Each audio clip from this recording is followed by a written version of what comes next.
Hello, everyone. I am Angela from Angela Wolf Video, and this is Video Tech Tuesdays. It is when we talk about all things tech, spec, and gear when it comes to videos. We are live right now on Facebook, YouTube, and Instagram. So wherever you are watching us, thank you.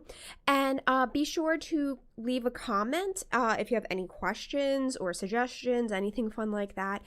And if you are not watching this live, just make sure you do hashtag replay in your comments so I know I didn't get a chance to answer them live. I'll answer it next week. Otherwise, I will do my very best to respond to any questions or comments throughout the stream. I am trying to keep an eye on all the places that I currently am. So if I'm looking around the room, that's what I'm doing. Let's see. Where are we going now? So this is a very busy week for a lot of people, I am sure, and hopefully you are winding down with work and you're getting into like the end of the year, holidays, hanging out, virtually hanging out with family, all of that good stuff. So today what I wanted to talk about were Zoom backgrounds. You don't need to see my name anymore, you know that. So I talk about Zoom backgrounds every once in a while because it's something that it's just like everyone's doing this right now. You know, like everyone has to have Zoom for either, again, friends and family. We do it for work all the time. It's just kind of become part of our life since March of 2020.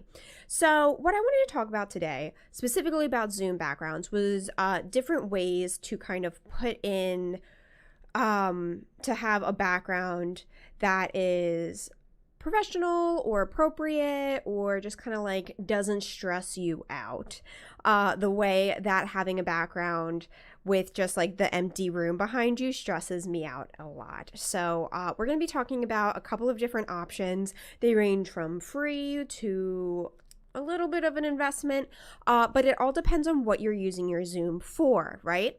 So if you're Zooming with your friends and your family, keep it on the free side. If you're doing it with maybe, you know, like your boss or a lot of work things, then you might want to stay in the moderate range. If you're a business owner and you're Zooming a lot to get new business or to promote your business, then the more, the small investment range is going to be something that you want to probably do. So let's jump in and go through first the free version. So what I suggest, again, we're going to be talking about, sorry, my hair is just like not doing it for me today. I'm talking about physical, real backgrounds, not virtual backgrounds. We'll get into virtual backgrounds for a very tiny bit at the end. But if you've seen any of my videos, I personally do not like virtual backgrounds.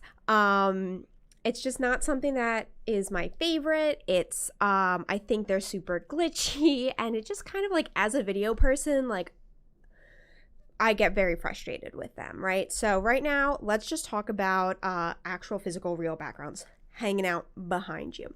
So the free version is going to be, you know, just setting up your room to make sense for a Zoom call, all right?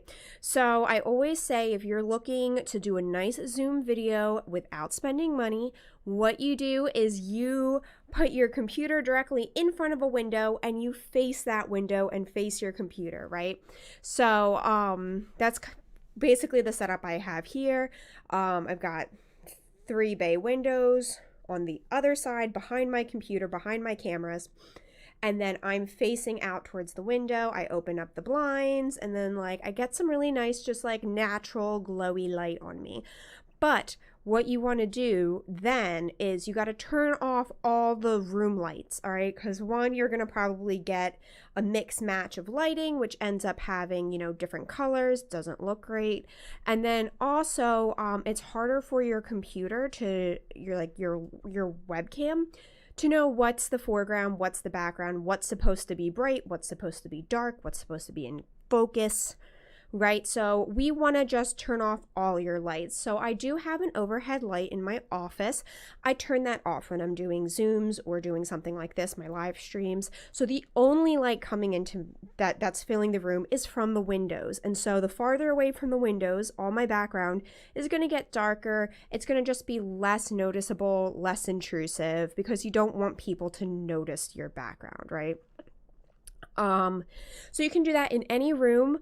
Like again, I suggest keeping all the lights off, you having the one window on you, and of course, straighten up what's in the background. That is the hardest, stressfulest part for me, right? Is that, oh my goodness, I've got like books and posters on the wall. You know, I've got my weird movie posters because that's just kind of like, I like weird movies. And then I realized, well, maybe that's not the most professional thing to have when I'm talking with clients or I'm live streaming or I'm doing something that needs to be a little bit more professional than just like hanging out with friends on Zoom. So that's where we're going to go into the next one, which is like a moderate cost of a background, which is just going to be a plain background. This is something you can do it in front of a wall, which would be free. But again, that's really hard with lighting. You don't want to have like weird shadows. So what I like to do, / what I just did, as you can probably see, is new for this live stream, is that I've gotten a room divider and I've put that up. So it's a room divider tension rod, and it goes from I just have it all the way at the top of my wall, from wall to wall, almost to the ceiling. And I've used a room divider curtain that is like 10 feet wide, 9 feet high, because I have high ceilings, and just have that set up behind me where I have my normal camera live stream set up, right? So if you want to peek behind the curtain, ooh, there's my door. That's my normal background you guys are probably used to seeing because I'm still just in my office. But what's really nice is like my second desk back there and like the messy like cabinets I have, and again, my weird, video posters I have are all hidden. They're just behind the curtain and no one needs to see them. I don't have to worry about like, did I clean up my office before I need to go onto Zoom? It's just super simple and easy. And then because it's a curtain, I just zoop, just like pull it closed when I'm done, pull it open when I need it. And don't like, once you put it up, it's there. You don't have to fiddle with it, which is really nice. Another really nice thing about this is that by buying specifically like the room divider is what they're all called, curtains or room divider curtain, they're thicker and they're built specifically to help block light and help block sound. So if you have a lot of windows where you are and you are sitting in front of, like if you have a window behind you, that's going to backlight you. You're not going to be in focus. You're not going to be bright. So putting that curtain between you and that back window is going to make sure that you're not backlit. Another great thing is you can buy like soundproof curtains, which are going to be a lot more money. This is just like sound dampening. So that way, if people in the other room, even though I have my door closed, you can still kind of hear when people are walking around outside your office. So you have this up and it's just like another helping with sound barrier. It helps prevent echo because it helps kind of like eat up the sound instead of bouncing the sound the way that walls and doors do. So it just has like a lot of purpose. The tension rod that I bought was on Amazon for $40. It's 83 to 122 inches, so it's expandable. That's roughly like 7 to 10 feet.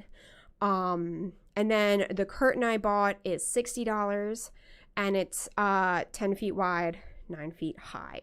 So the main thing I want to say just as like a warning is that your curtain's gonna come wrinkled.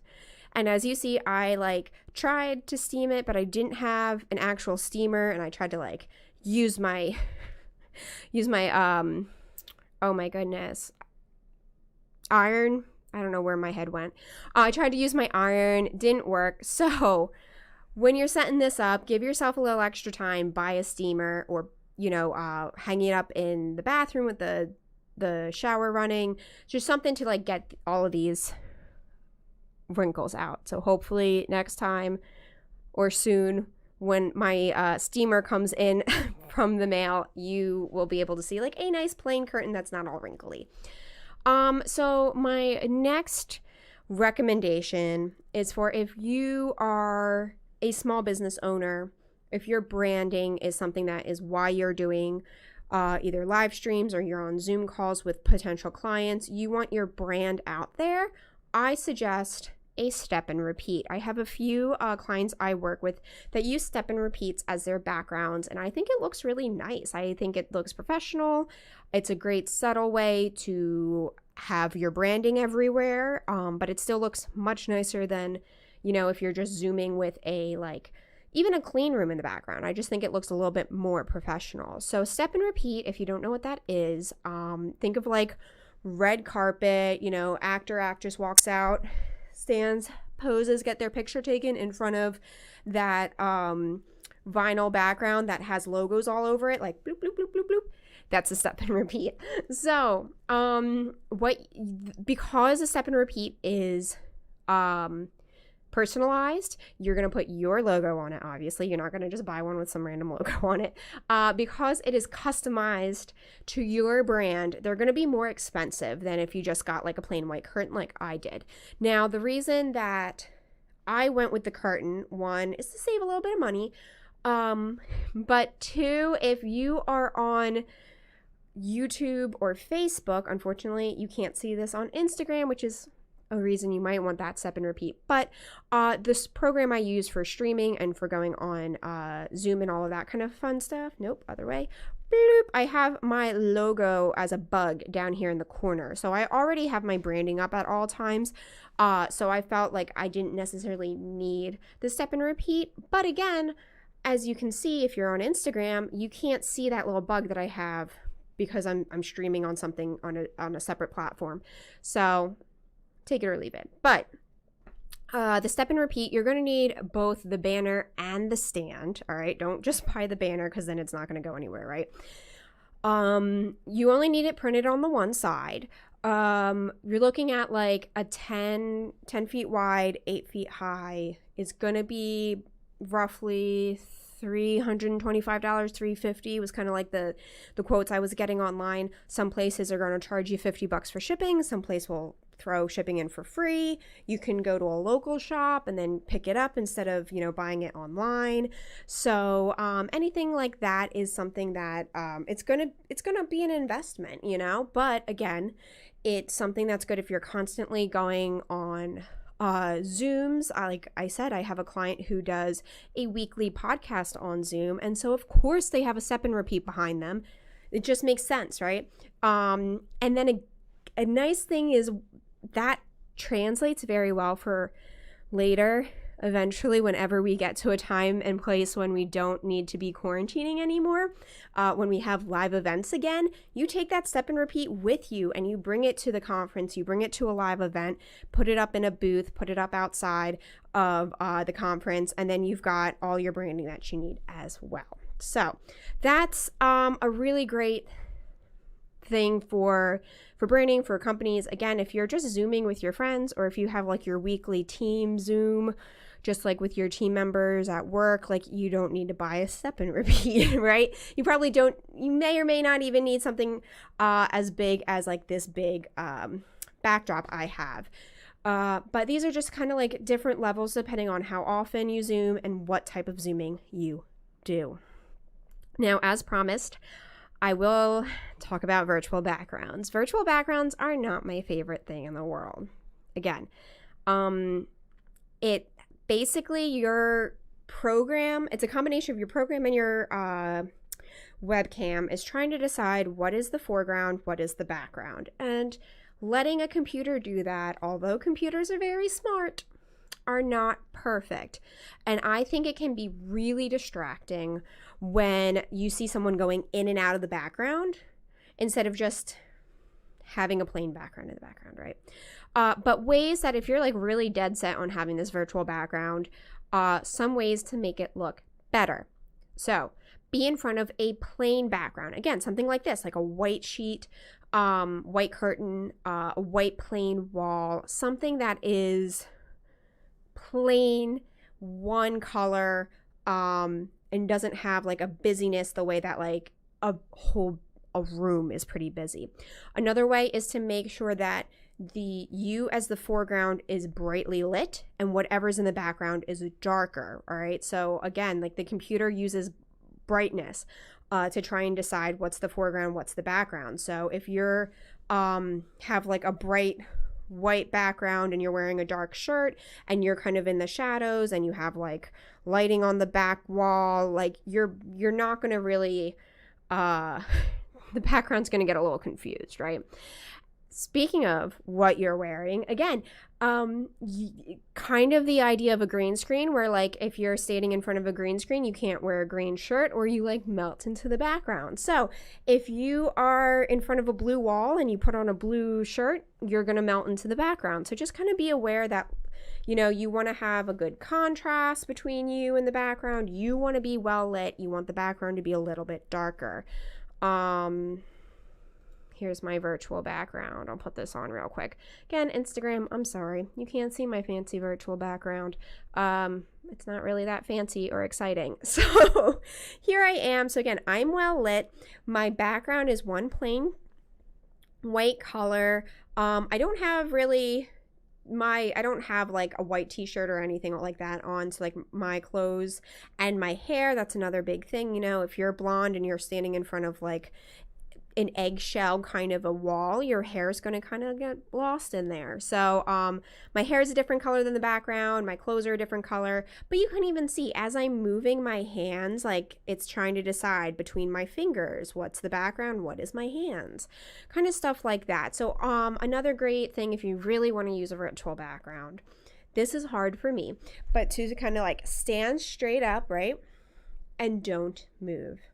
Just talk nicely and stay in one spot. And then your background's going to look a lot nicer versus someone who's got a little Italian in them like me. And you want to move around and you want to talk and you want to just be very animated. And then that's when like you're coming in and out of the background and whoo, it gets weird.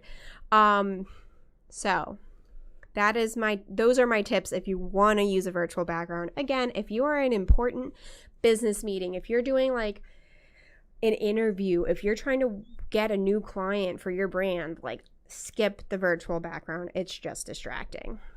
So, whoa, sorry, I hit buttons that I didn't mean to hit. I think that's it. I think that is all the different types of backgrounds you can do for Zoom calls, for any video call really. Those are my suggestions on how to kind of get the best background for what you're doing and what your budget is. So as per usual, if you are thinking about making a brand video, please go to bit.ly/AWV checklist. It's on the screen if you're on YouTube or Facebook. If you are on Instagram, it's in my link tree in my bio. Go download this free checklist. It goes through everything you need for pre-production on a branded video. So it helps you figure out what your content's going to be, how many cameras you need, how many actors are you using, people from your company, you know, all of those questions. It helps you figure that out. Absolutely free download. So please go there and get that. And let's say you do that, you download it, you're like, wow, my idea in my head is like 10 times bigger than like the iPhone I have that I want to do this on. Then go to bit.ly/callawv. Again, it's in my link tree in my bio on Instagram. Just sign up for a free call. It's just a half an hour. We'll talk on the phone. You tell me what you're thinking about and I'll let you know if it's feasible, how big it is, what kind of project you're looking at, what kind of prices you're looking at. So feel free to give me a call, absolutely free, and we'll talk and we'll have a great time. Otherwise, we have the holidays. We're in the holidays right now. So please enjoy. Please stay safe. Have a wonderful end of the year. And we will see you next week, next Tuesday at 1 o'clock live on Facebook, Instagram, YouTube. Have a wonderful holiday and keep making videos and stay safe. All right. Thanks, everyone.